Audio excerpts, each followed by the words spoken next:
Covering the SWAC in Birmingham, I'm Kassandra Merritt with the Alabama News Network. The Grambling Tigers have won the preseason first place vote for the Western Division of the SWAC. But what does that mean to second-year head coach Broderick Fobbs? Absolutely nothing. Since the summer started, many are people finding different ways to keep cool, starting with their favorite flavor of ice cream. Dexter Avenue Baptist Church has stood here for over 137 years and played a very pivotal role in the civil rights movement. Now, officials do not know exactly what happened to the 19-year-old, but they say that she could be found in this river. Out of the 37 players here on the South team, more than a dozen are right here from the river region. The city of Montgomery is continuing to build as they had quite a few new constructions over the past years. Now the capital city is adding these new downtown apartments, which will be ready in just a few months. Now, according to Mayor Strange, it could cost at least $60 million to fix this bridge. I'm Kassandra Merritt with Alabama News Network.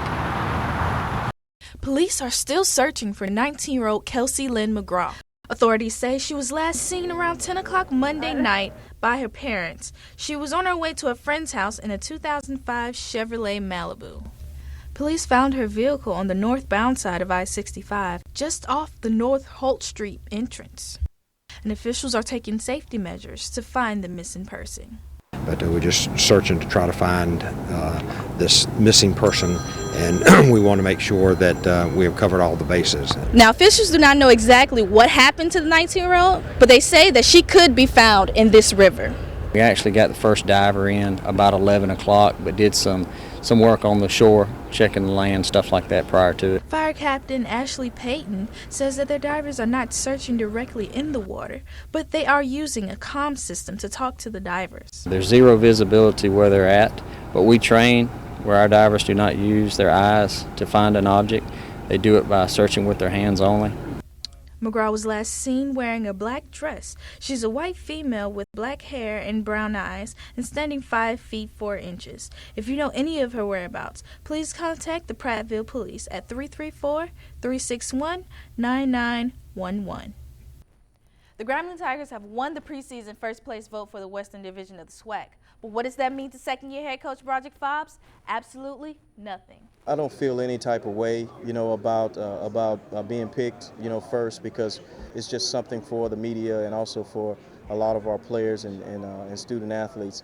For us, it's more about starting on the starting line the right way, making sure we get a good start, making sure we run our race the way that we're capable of running our race, and then finishing extremely strong. The Tigers finished 2014 with a 6-2 record in SWAC play.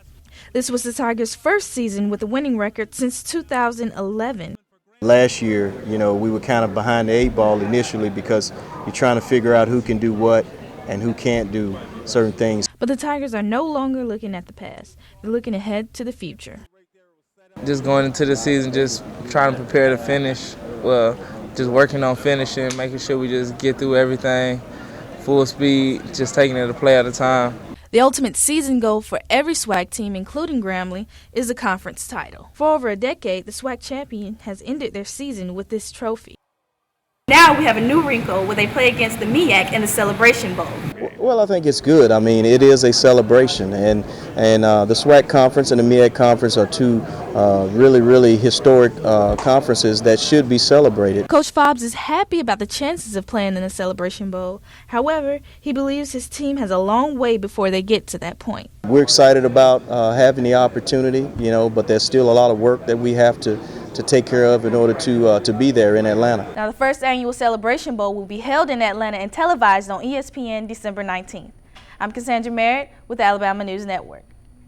The 85-65 interchange has had 65 accidents in just 5 years. People are now questioning if anything will be done about it. I said, this needs to be addressed. I said, well, what is the city doing about it?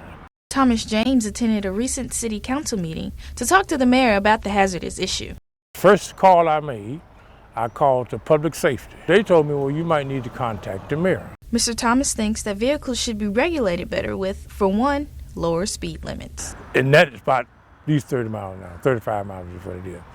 Well, if you got city cops out there writing tickets on this stuff, you have something to say about the regulation of what's out there for the motorists. He also thinks that there should be more warning signs on the 85-65 interchange bridge. You need more warning signs approaching to occur. They don't have but two. Mr. Thomas believes that his suggestions may not guarantee safety, but they can reduce the amount of accidents on the bridge. You can find money to do everything else you want. You can find some money to save a human life.